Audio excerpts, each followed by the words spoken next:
Olá, sou João Henrique. Hoje nós vamos iniciar, a aula 4, que é a última aula do módulo A, que explica todo o contexto da Arena de Segurança, que é sem dúvida nenhuma o bloco mais pesado do nosso curso, porque eu tenho que transmitir para vocês uma série de conceitos complexos e conceitos que não aparecem, e quando aparecem no noticiário, nas informações, aparecem de maneira parcial. Então o nosso objetivo aqui foi qualificar você como um tomador de decisão com conceitos mais sedimentados, né? Então hoje está conectado com as outras 3 aulas.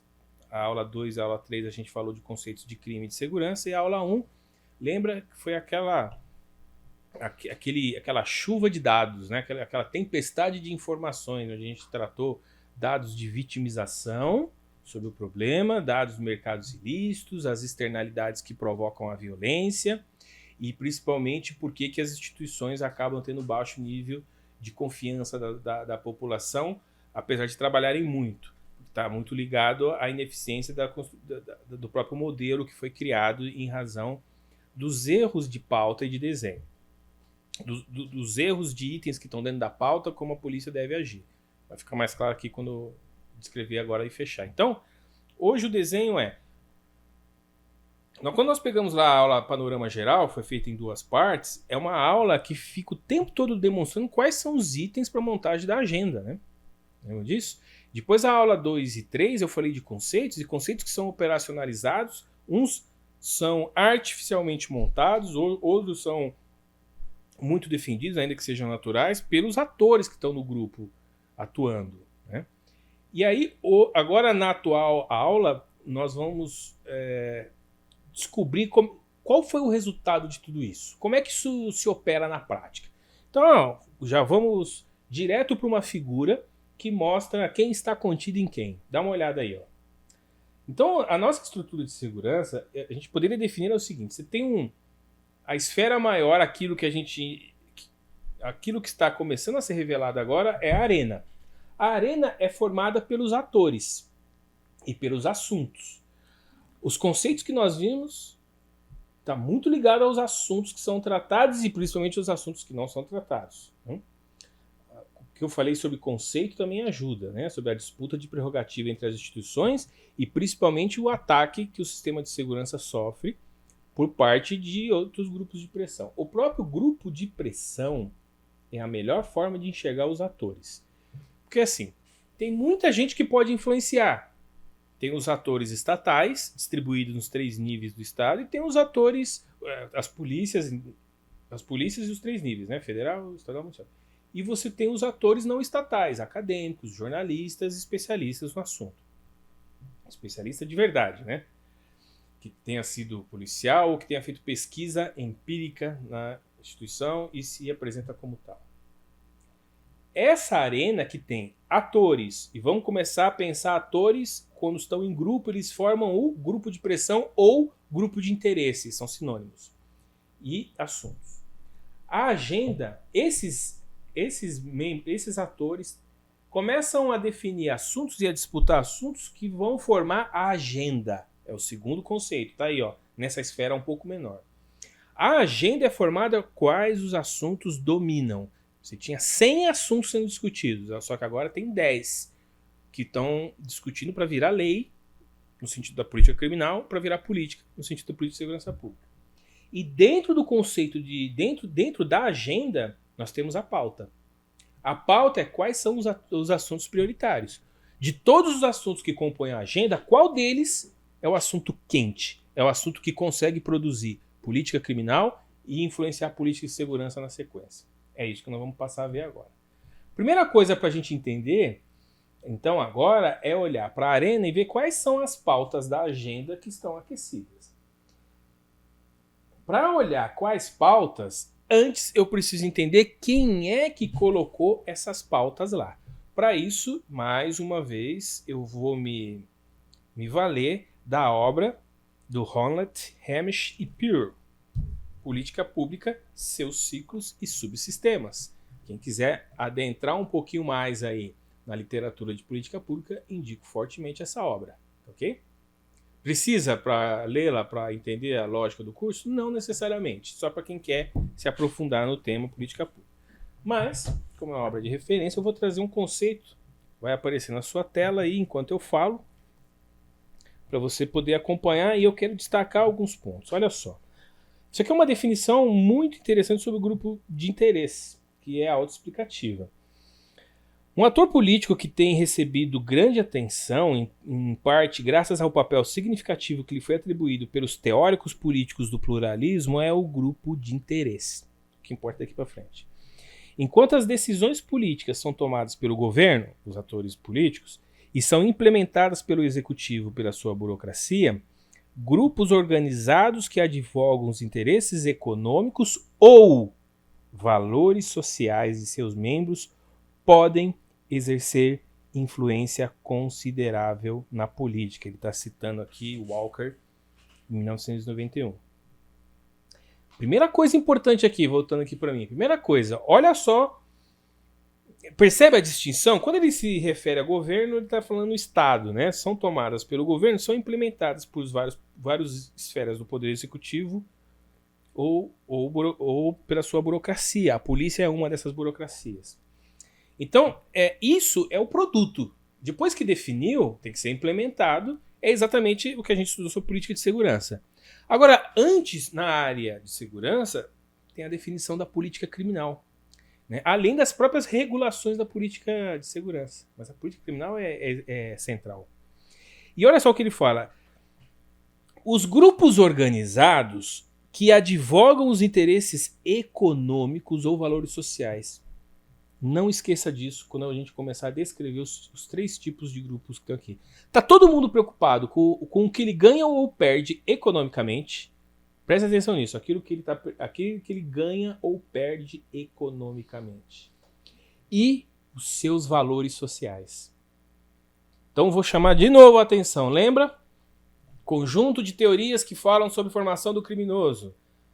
Políticas focadas, quem é que está sendo atendido? O criminoso. O criminoso precisa deixar de ser criminoso, por isso ele é o destinatário dessa política e eu quero protegê-lo. Então, por isso, eu advoco ressocialização, reeducação. Segundo conjunto de políticas focadas no controle do comportamento criminal.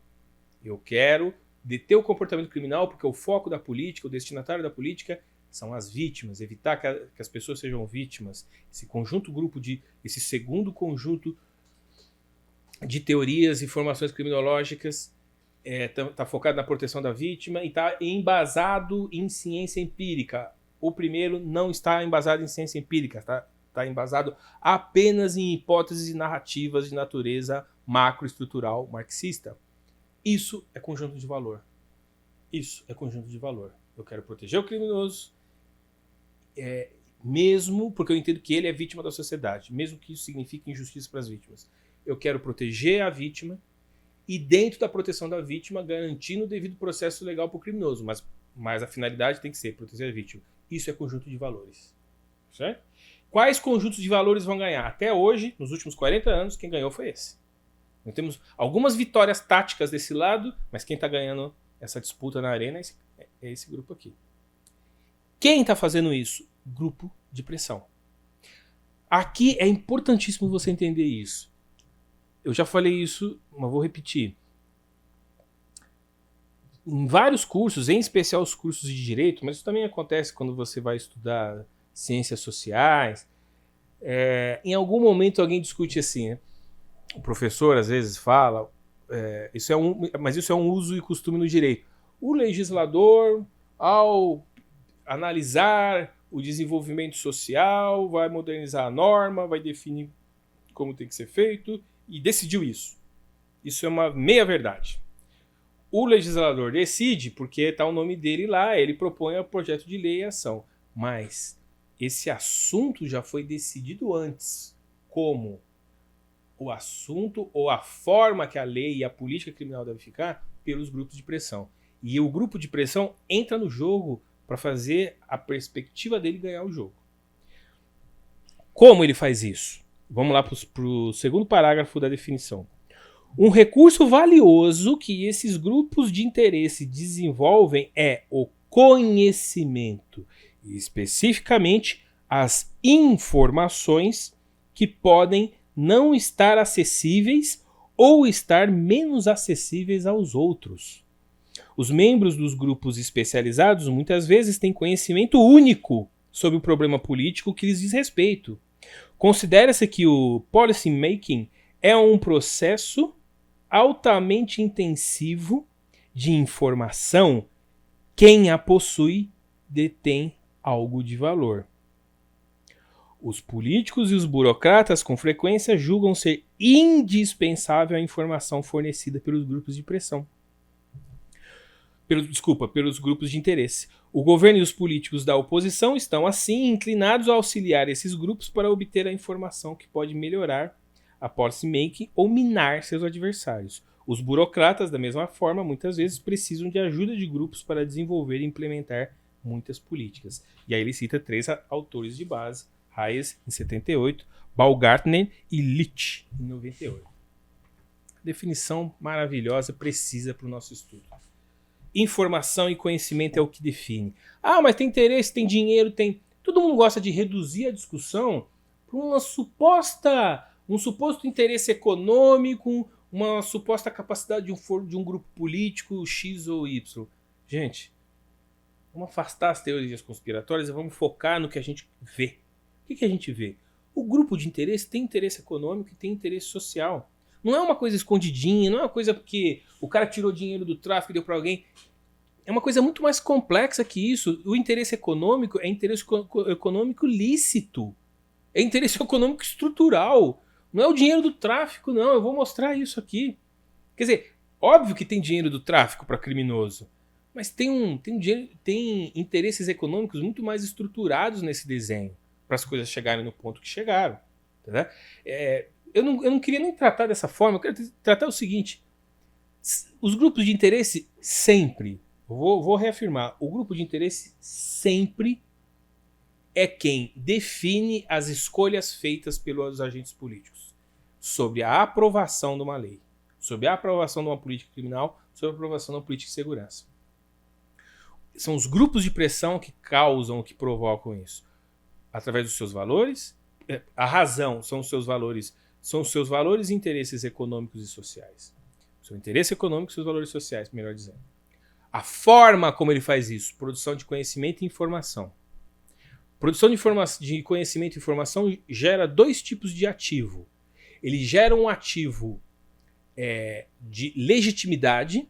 Então, assim, você faz algo que o grupo está dizendo que é bom, então você vai apresentar isso como produtividade, o político, eu estou dizendo.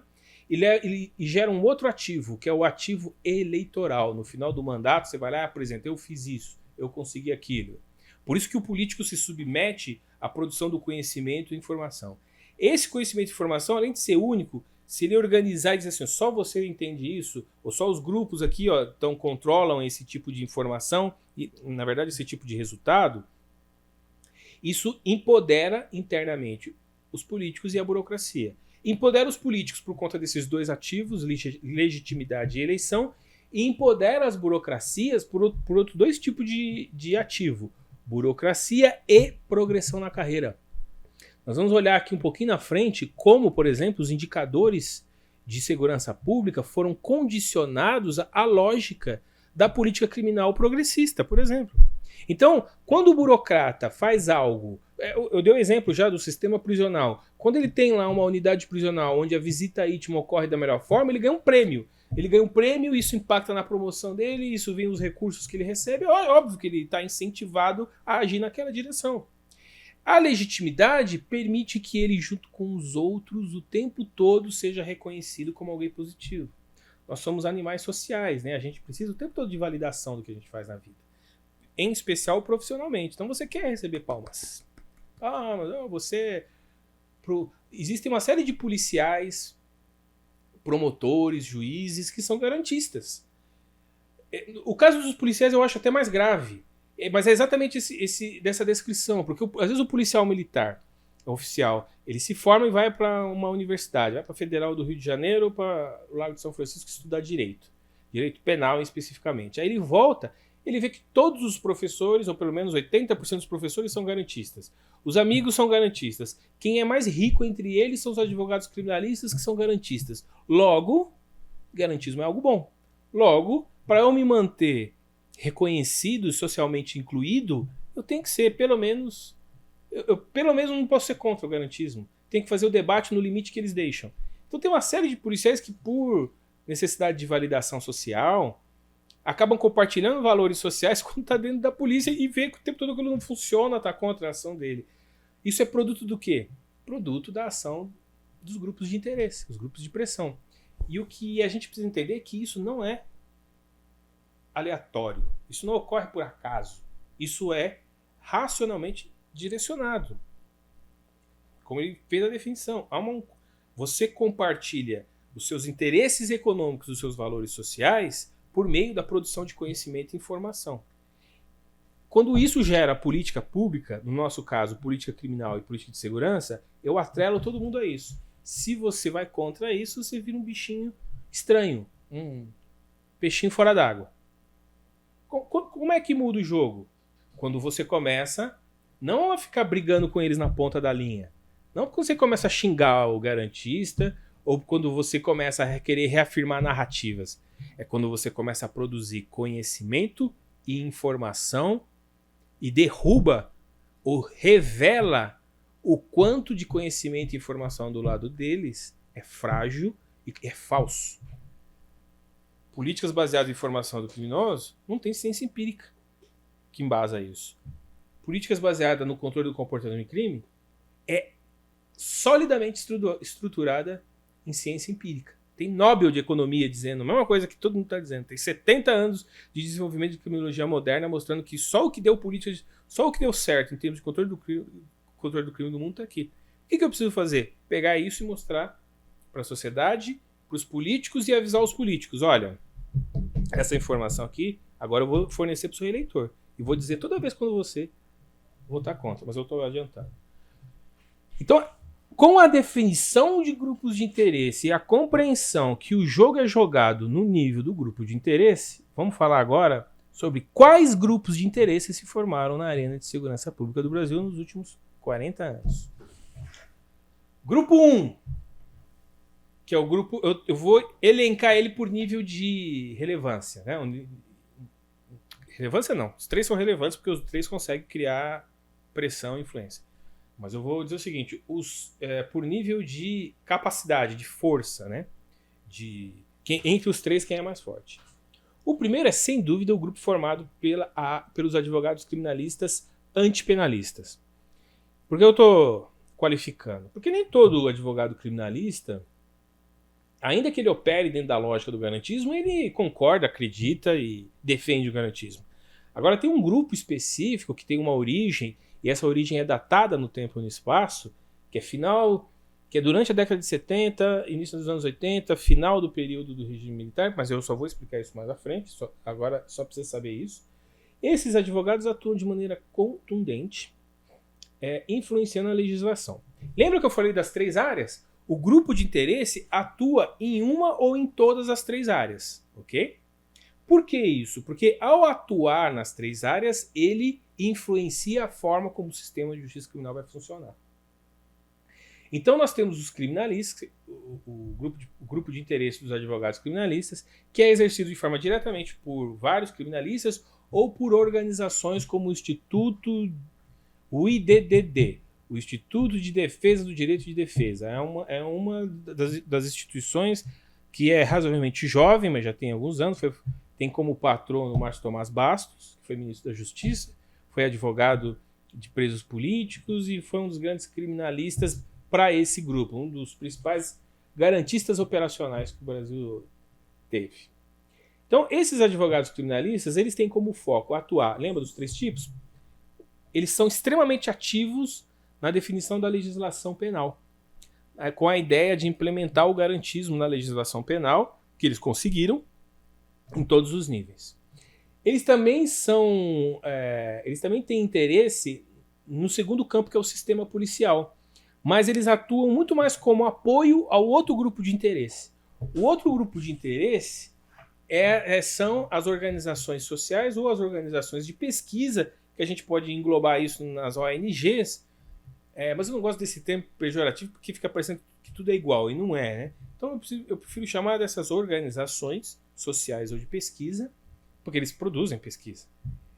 E acadêmicos antipenalistas. O sentido do antipenalistas é aqueles que caminham na direção do abolicionismo penal. Quer dizer, o direito penal não deve existir porque ele é draconiano, porque ele é uma expressão da ação do Estado capitalista oprimindo o indivíduo. É a loucura e a insanidade marxista transferida para a área do direito. Os antipenalistas, eles também são, em regra, antipolícia. Então, antipolícia em que sentido? Pode existir uma polícia, mas assim como o direito penal é um ato de agressão contra a sociedade, contra os mais pobres, sempre, na visão deles, né? Se o direito penal é o ato de agressão, opressão e submissão da classe dos donos do meio de produção contra a classe dos operários, principalmente dos mais pobres, aquilo que na literatura gramsciana, que o próprio Olavo de Carvalho sempre descreve, seria o lumen proletariado,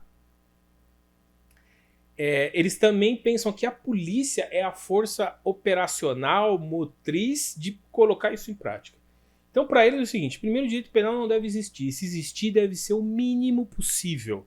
Por exemplo, você condena alguém por homicídio, mas você não prende prisão, não prende em regime fechado, ou seja, em prisão de verdade, né? Então, o Brasil é um dos únicos países que você pode ser condenado por homicídio, mas não cumprir nenhum dia. Se for homicídio simples e ter um monte de atenuante, você pode não ter nenhum dia de cumprimento de pena. Em regime fechado, né, de verdade. Então, ou você acaba com a prisão, ou você desmoraliza a estrutura da prisão ao ponto dela não surgir efeito. A outra ação de você agir como antipenalista é você ou acabar com a polícia, de fato. Então a ideia de desmilitarizar a polícia, que aí cabe aqui um puxão de orelha, né? Que muitos amigos da Polícia Civil, quando tá um empate ali, da briga de prerrogativa, se empolgam, né? Tem que desmilitarizar a PM. É aquela história, né? O último enforcado pelos comunistas será o empresário que vendeu a corda, né? Para ele, né? Para começar a enforcar. É assim que destruírem as polícias militares no Brasil, o próximo passo é destruir a Polícia Civil. Não pense que vai ficar tudo bem só porque não tem estética militar. E é simples, é só olhar a crítica contumaz que ocorre contra as polícias civis e a Polícia Federal no momento que ela tem uma ação ostensiva e grave contra o crime. Mas, fechando o parênteses, né? A ideia aqui é acabar com a polícia. Começando pela polícia militar, porque é a polícia territorial que mais aparece. Se não for possível acabar com a polícia, a ideia é destruir ou desmoralizar, desestruturar a polícia ao nível dela não ter nenhum efeito como polícia, né? Eu lembro no início dos anos 2000 que entre as medidas para controle do suporte... Então, aí entra a coisa da discussão sobre o controle da letalidade policial sem nenhuma discussão sobre os motivos do confronto. Quer dizer, você quer sempre caracterizar a letalidade policial como algo negativo. E você desqualifica completamente todas as vezes que a polícia age de maneira legal usando a ação letal. E também isso é uma discussão lá para frente, mas é daí que nasce políticas como essa aqui, tá? Mas a outra coisa que eu ia dizer sobre a coisa do policiamento comunitário. O policiamento comunitário é uma filosofia. O policiamento comunitário você pode transformar num programa de policiamento, mas ele é, antes de tudo, e ele é principalmente uma filosofia de atuação policial que tem como objetivo principal aproximar a polícia da sociedade. Não é diminuir o crime, né? Também vou falar no curso sobre sistema policial, eu falo e mostro isso assim de maneira fácil, né? Sobre quem organizou e estruturou isso. Só que como é que esses grupos, ao atuarem como grupo de interesse, fizeram? A ideia deles sobre polícia comunitária é uma polícia que não atua como polícia. É uma polícia que vira animador do bairro, né? Vira um líder comunitário associativo. Então ele ignora incivilidades. Ele só atua naquelas 3 categorias. Ele só atua nas emergências sociais. Na atuação de policiamento criminal e de incivilidades, ele é completamente ignorado. A ideia de que a polícia vire mediador é absurda. É completamente absurda. A polícia não é mediadora, a polícia é a agência de aplicação da lei. Se a lei determina que naquele momento você tem que aplicar a multa e o indivíduo tem que cessar o que ele faz, ponto, é isso que ele faz. A mediação, ela tem que ocorrer como uma medida de possibilidade de reduzir a punição na fase processual lá na frente. Tá? Eu sei que tem muito policial que acredita que isso, que é mediação, mas é sempre olhando não pela perspectiva da vítima, é olhando pela perspectiva da disputa entre prerrogativas. É interessante você mediar e parecer quase um juiz, em vez de você ir lá e garantir, por exemplo, o direito de silêncio da vítima. Aí você fala, vítima, você também reclama demais, o cara não consegue dormir à noite porque tem um vizinho completamente incivilizado, que não consegue respeitar a vida em comunidade, aí chega a autoridade, chega o Estado, chega ali, vamos fazer o contrato social funcionar, porque na lei está escrito que não pode. Não, eu vou mediar. Aí a polícia não entende porque ela é má avaliada pela sociedade. Porque ela fica caindo no conto da sereia desses itens que não tem uma origem, né? Você quer acreditar nesses itens, pelo menos busca qual é a origem dele, vê de quem é que construiu essas medidas de mediação nesse nível, nessa fase. Né? Não foi ninguém preocupado em controlar o crime, foi alguém preocupado em exatamente fazer a polícia não ser polícia. Né? Então a polícia não é para dar abraço, não é para virar animador social, né? A polícia, ela é o povo com armas, é o povo com a aplicação da lei, entendeu? A polícia tem que ser equilibrada, ela tem que ser clara, mas ela tem que ser objetiva. Olha só, você está errado, você está certo, volta para casa, você vai receber a multa, você vai ser preso. Ah, mas eu questiono, eu discordo de você.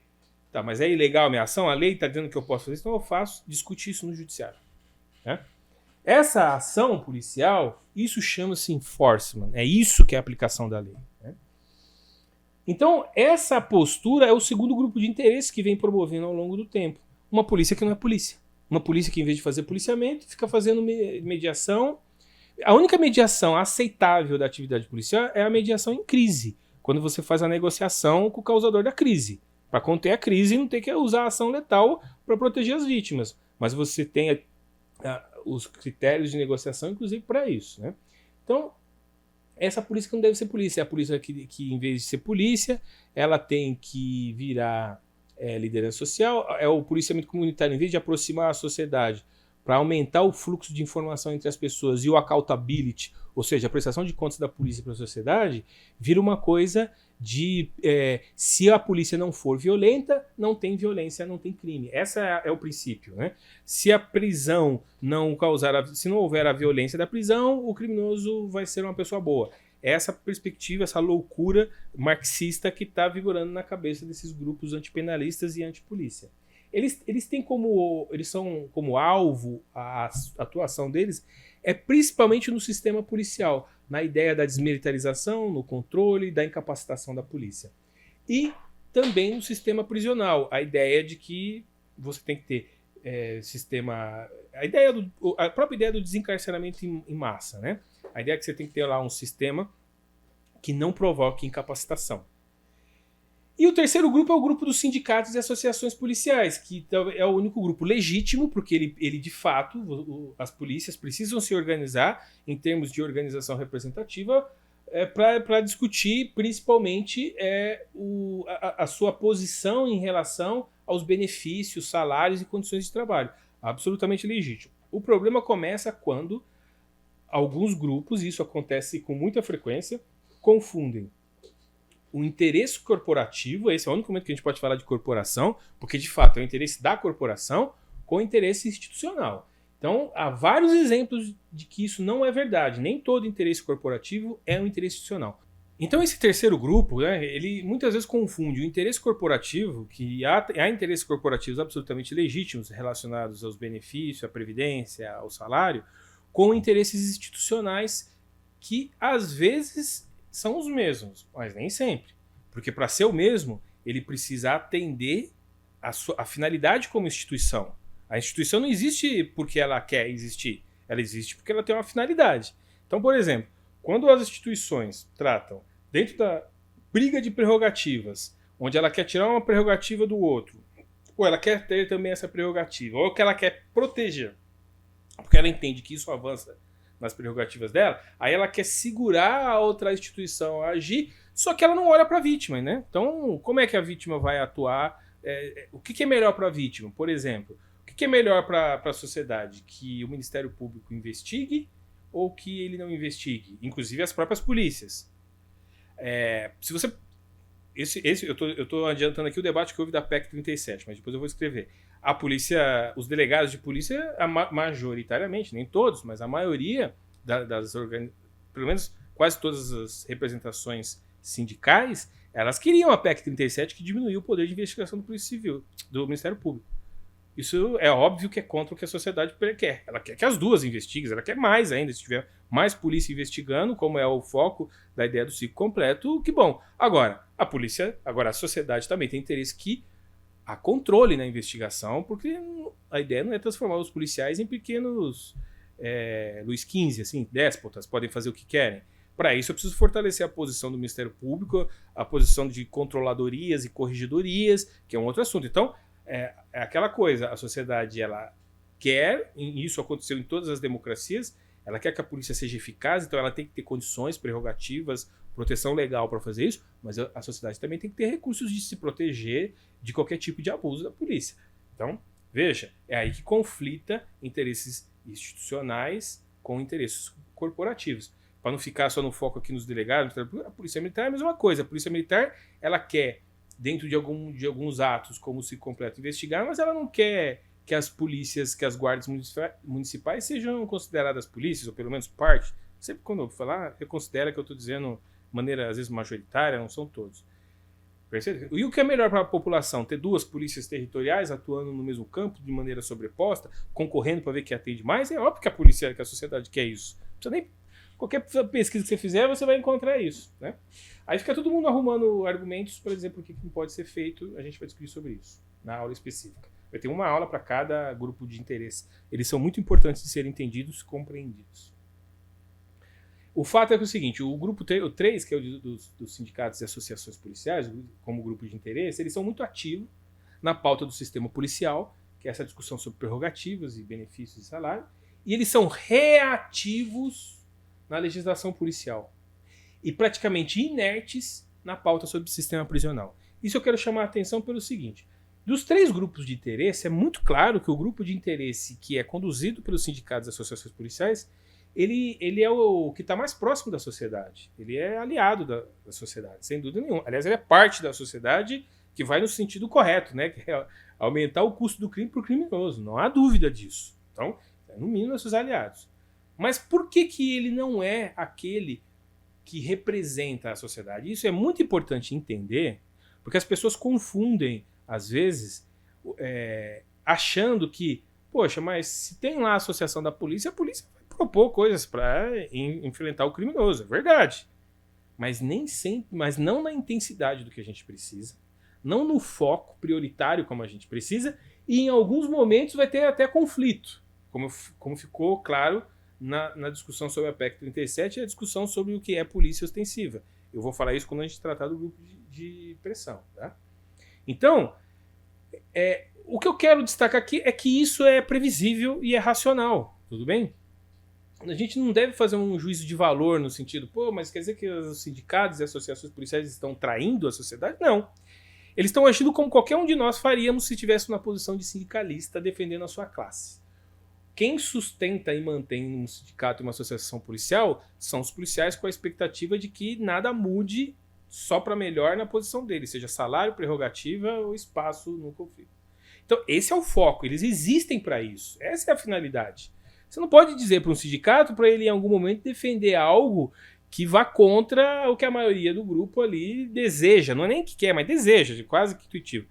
Tanto é que se por um lado as representações de classe são importantes numa democracia, por outro, as representações de classe são extremamente perigosas. Porque você deixar um governo montado por representação de classe, nós que não temos nenhuma classe muito bem organizada, vamos viver para pagar tudo que eles querem, seja em termos de estrutura, seja em termos de benefícios.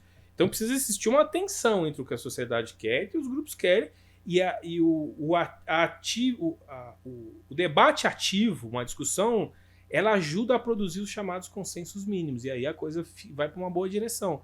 Porque mesmo que seja difícil para o sindicato... Quer dizer, uma coisa é o sindicato defender uma ação, por exemplo, por isso que eu pus aqui, que ele é reativo na legislação penal. Porque a legislação penal, o foco dela é dos advogados criminalistas, porque isso faz parte da atividade profissional deles.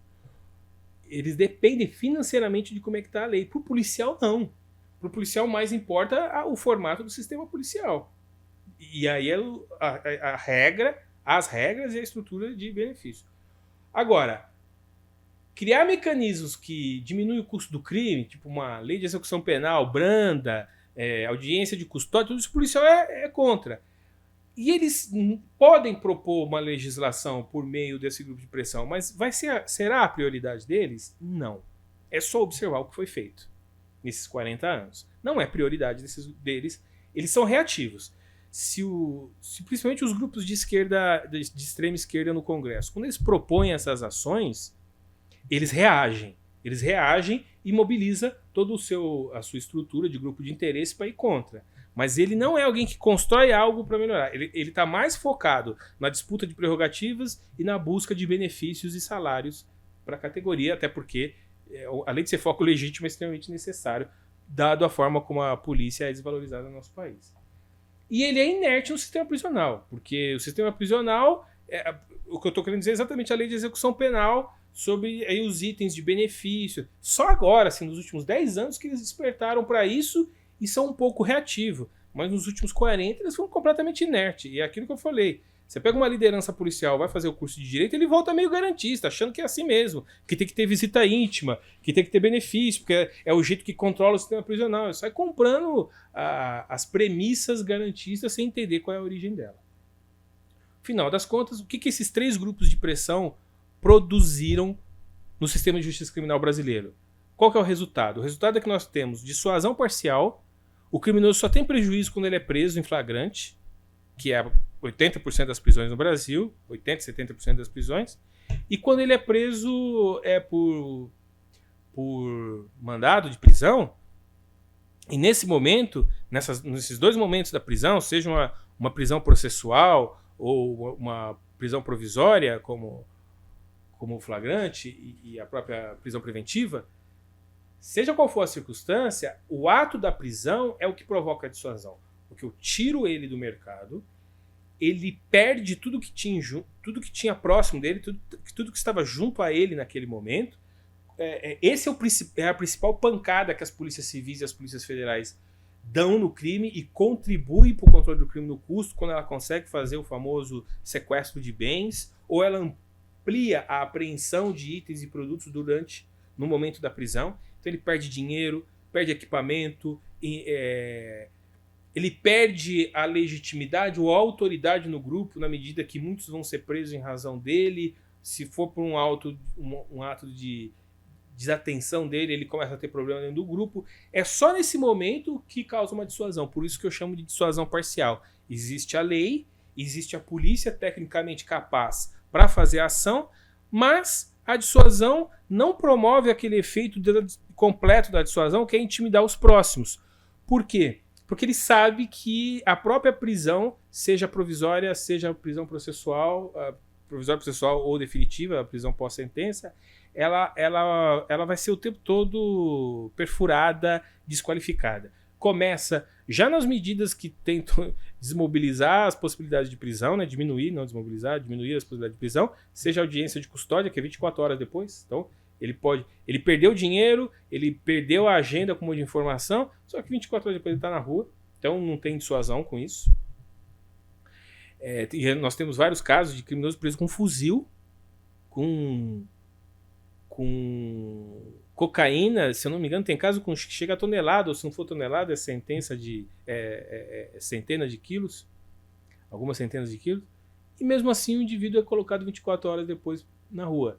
Isso desestrutura, isso desmonta a dissuasão completa, ela fica sendo parcial. E por que a incapacitação é nula, é inexistente? Porque ainda que ele fique preso, ele mantém a sua capacidade de comunicação e gestão dos negócios, por meio da visita íntima, por meio dos benefícios, da saída temporária, da comunicação sem nenhum tipo de filtro ou controle, e do contato com os outros criminosos na área, dentro da prisão, né, onde ele mesmo escolhe a cela, dentro do raio onde ele vai ficar, e da possibilidade do acesso ao celular, que muitas vezes ele consegue por meio de corrupção estar lá dentro, ou com uma estratégia equivocada das forças de segurança de manter o celular mesmo, sabendo que tem para manter a comunicação contínua. Então alguns grupos aceitam e tudo mais, né? Algumas lideranças, porque é a principal forma de manter ele sob controle do lado de fora, mas com isso mantém um nível de gestão. Esse é tema para outro desenho. Então, qual que é o resultado? Dissuasão parcial e inabilitação existente. Feito a descrição do que é o grupo, do que é a arena, do que é a formação da agenda e a pauta, feito a descrição do que são os grupos de interesse, quais são no Brasil e quais focos de atuação deles, que são os 3 grupos criminalistas, ONGs ou organizações antipenalistas e antipolícia, e os grupos de representação policial, sindicatos ou associações. Aí nós descobrimos quais são esses atores, né? Nós temos vários atores nesses 3 desenhos, eu já dei alguns exemplos, mas a gente vai descrever isso melhor na aula especificamente sobre ele. Mais importante é saber o seguinte: esses atores, eles acabam pautando uma série de temas que muitas vezes estão desconexos. Eu fiz uma lista aqui que tem mais de 50 temas que tratam sobre segurança pública, vai subir aí para você, dá uma olhada. Então nós temos tema como a política de encarceramento em massa. Obviamente, esse é um tema proposto pelo grupo 2, grupo de interesse 2, o grupo das ONGs antipenalistas, onde para eles todo pequeno traficante não deveria ser preso. Então, olha o absurdo. O tema da crise do sistema prisional também é proposto por eles. A carreira jurídica de delegado ou de oficial é um tema proposto pelo grupo 3, policiais. Unificação das polícias e a desmilitarização são 2 temas diferentes, mas são pautados pelo grupo 2 e assim por diante. Se completo pelo grupo 3, não importa qual for o ator, tá? É o grupo de interesse. Maioridade penal, quando veio à tona, veio via grupo 3, né? Ou algum outlier por meio da sociedade e assim vai. O fato é que esses temas, esses 50 temas, eles formaram uma pauta que tem mais ou menos essa organização, que é o que eu vou te mostrar agora na sequência, que a gente chama de pauta antipenalista e a pauta corporativista, né? É uma pauta que tem dentro do Congresso Nacional o lado da política antipenalista e antipolícia, tem 3 focos. Ampliar o hiperformalismo. Então a ideia de você... Os garantistas, eles nunca atacam a materialidade, né? O tipo penal. Nunca não, assim, mas a maioria das vezes eles não atacam isso. Eles não dizem assim, olha, o homicídio de 30 a 20 anos é errado, tinha que ser de 15 a 5. Eles não dizem isso. O que eles fazem na prática é o seguinte, é construir uma legislação transversal, como o ECA, que faz com que um indivíduo com menos de 18 anos que mate alguém não vai cumprir de 30 a 20, vai cumprir no máximo 3 anos de internação. É criar uma legislação, como a lei de execução penal, que não vai... Se condenado a 20 anos, que é o piso aqui, ele vai cumprir 40% dessa função. Agora, com a lei anticrime, né? Que vai dar isso 2.468, né? Ele vai cumprir dos 28 anos. De verdade, como prisão fechada. Antes, isso era menos ainda, né? Na legislação, antes da mudança do pacote anticrime, e a maioria, porque ela passou a vigorar em 2019 e 2020.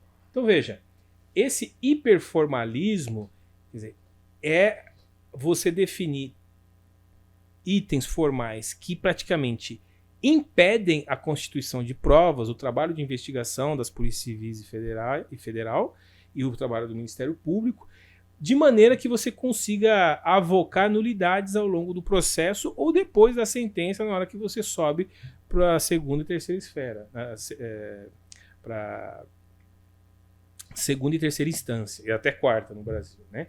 Então, isso que a gente chama de hiperformalismo garantista.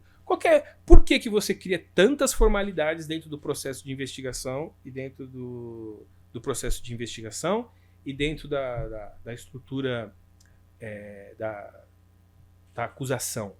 com o único objetivo de lá na frente avocar nulidades para derrubar a sentença, derrubar o processo, ou mesmo durante esse processo fazer isso, né? Durante o processo de investigação, durante o processo penal propriamente dito. Um segundo aspecto, ou segundo conjunto de itens que aparece é o combate à pena de prisão.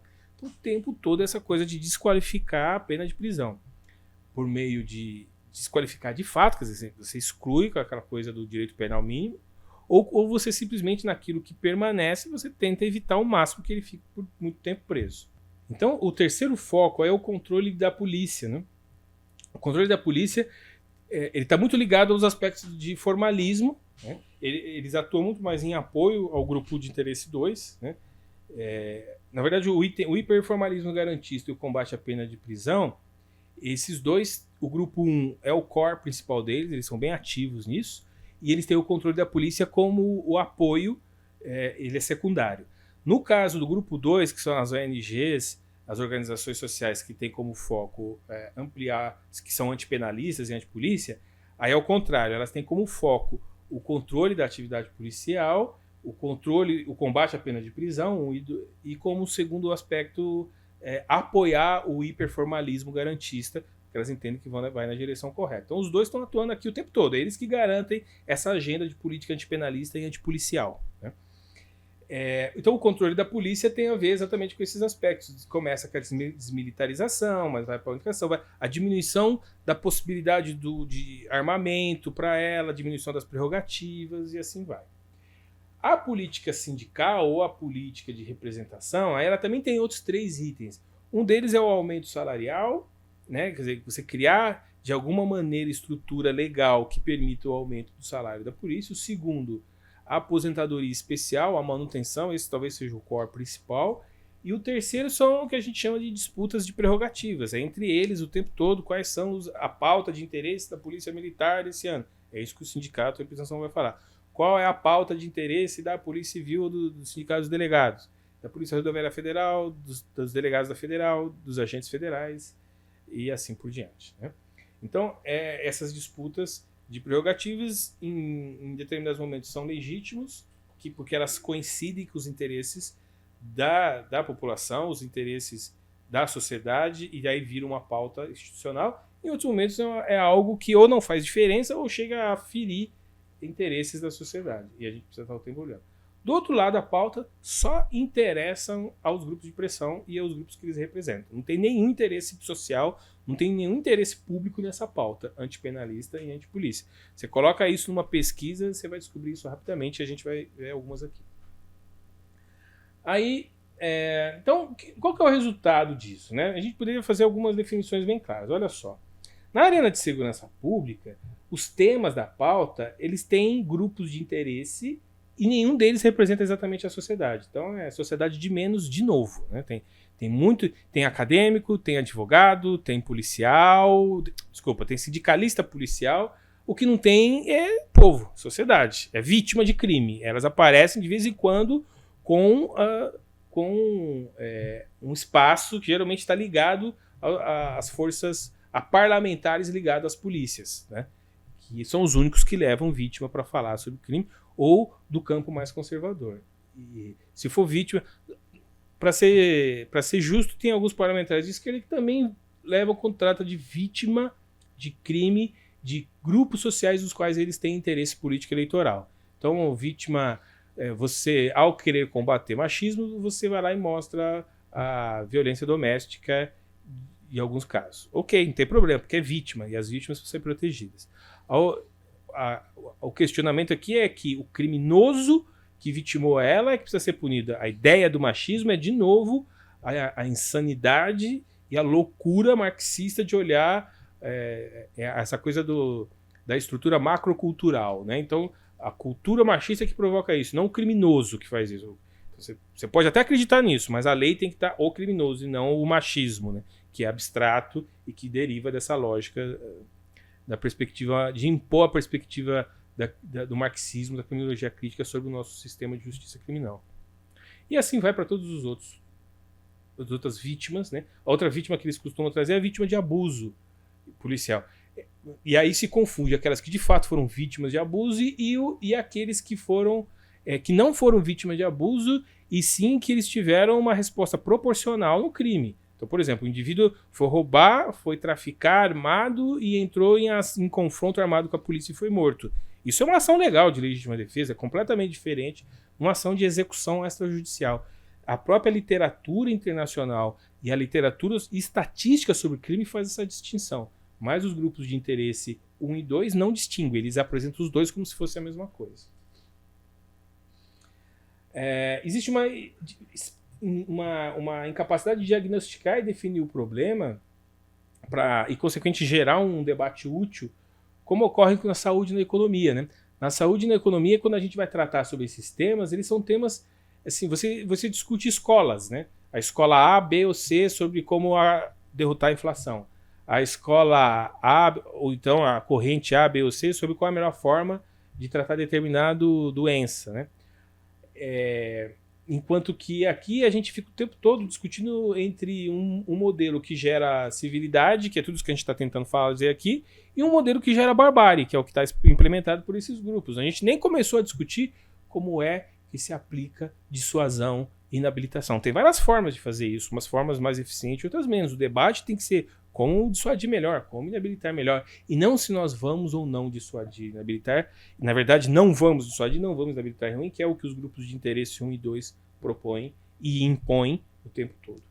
Então, você não tem discussão de soluções concorrentes, apenas soluções autoanulantes, né? Então, como eu imponho isso, eu anulo todo o restante da aplicação que controla o comportamento do crime. Então, o resultado é que falta qualidade nesse debate público. Na arena é completamente ausente de racionalidade, de evidência empírica, e isso, na verdade, é um sintoma que cria uma causa, que é a falta de liderança política. Essa falta de gente com capacidade de pautar aquilo que realmente precisa ser discutido, né? O resultado desse desenho é o que nós temos no país, algo aí próximo de 80 a 100 mil pessoas mortas e feridas por ano. O Brasil, entre as 50 cidades mais violentas do planeta, sempre tem algo entre 15 e 20 delas. Só o estado de São Paulo, mesmo que tem muitos indicadores positivos, o estado de São Paulo tem a mesma população do estado da Califórnia. E São Paulo tem entre 4 e 6 vezes mais roubos e crimes violentos do que a Califórnia. O ranking de custos do crime para os negócios no Brasil é um absurdo. A gente, no ranking geral, está em 70, aqui a gente quer para 132 e assim vai, né? O próprio custo do crime para os negócios é um efeito. Aí eu quero mostrar para vocês o seguinte: qual que é a demanda da sociedade? A demanda da sociedade, assim, além de dar errado tudo isso, era isso mesmo que a sociedade queria? Dá uma olhada nessas duas pesquisas. 8 em cada 10 brasileiros consideram que a impunidade é motivo para o aumento do crime. Brasileiros apoiam política de tolerância zero. Isso aqui é aquela pesquisa da CNI que é feita a cada 5 anos, por isso ela é perene. 8 em cada 10, 80% das pessoas. O problema é a impunidade, o problema é derrubar o crime, é aumentar o custo da atividade criminal. Então, 80% da população brasileira concorda com o que o Nobel escreveu em 70 anos de criminologia moderna. Como é que uma decisão tão majoritária, 80% da população, com uma evidência empírica consolidada, não conseguiu avançar no Congresso? A resposta é atuação dos grupos de interesse. É eles que bloqueiam isso. Ou eles bloqueiam ou eles não pautam na intensidade do que é necessário. Olha só, quando você olha as demandas item a item, o primeiro, maior combate ao tráfico de drogas, aumento de policiamento, aumentar a pena de crime, combate à venda ilegal de armas. Os 4 primeiros itens tratam todos diretamente sobre impunidade. A ideia é sobre política de controle à pobreza, só o 5º item, com apenas 15%, que é quase igual a políticas, agilizar a atuação do judiciário, já volta rápido, passa 2 itens. Isso perguntando para o cidadão comum, intuitivamente ele já percebe. Aparece um ou outro item ali de natureza macroestrutural marxista que influencia a nossa cabeça na América Latina em especial, mas vem para o cidadão mais comum, quando ele responde a pergunta, ele é categórico, ele é contundente. Ele não fica nessa coisa elitista, arrogante de acadêmicos, que é típica dos advogados criminalistas, de propor o garantismo. Eu sei o que é melhor para a sociedade, vocês são todos ignorantes, eu sei o que é melhor. Ele que ignora aquele efeito que eu acabei de demonstrar. A sociedade olha para isso de maneira objetiva e clara. E a arrogância não vem só dos advogados, não, vem de um monte de cientista social que leu Foucault e se acha o engenheiro social, né? A demanda da sociedade aparece, inclusive, na própria definição sobre prioridade da pauta, que os governos não atendem. Tá aí, ó. A pauta da segurança vem antes da pauta sobre economia, inclusive. Né? E para finalizar aqui, esse item, a própria definição, a necessidade de modernização da legislação penal, política criminal constante para manter as pessoas protegidas em razão do que é definido nos princípios internacionais, é uma obrigação do qual o Brasil é signatário na declaração de princípios de proteção, da declaração dos princípios fundamentais de justiça relativos às vítimas de crime. Ele descreve lá no item 4, né, que ele solicita aos Estados-membros que tomem as medidas necessárias para tornar efetiva a disposição da declaração e reduzir a vitimização. E aí ele descreve no item C, examinar regularmente a legislação e as práticas existentes, a fim de assegurar respectiva adaptação à evolução das situações, que é a evolução do crime, né? E adotar e aplicar legislação que proíba atos contrários às normas internacionais reconhecidas no âmbito do direito do homem. Ou seja, seja no comportamento das empresas ou no abuso de poder e na condução do crime. É isso que garante a proteção das pessoas. Construir uma pauta que tenha legitimidade e embasamento científico com ciência empírica sobre como se controla o comportamento criminal e seguir aquilo que o mundo moderno desenvolvido faz para proteger suas sociedades. Não precisa inventar, basta a gente repetir o que o mundo moderno, o mundo das democracias desenvolvidas fazem.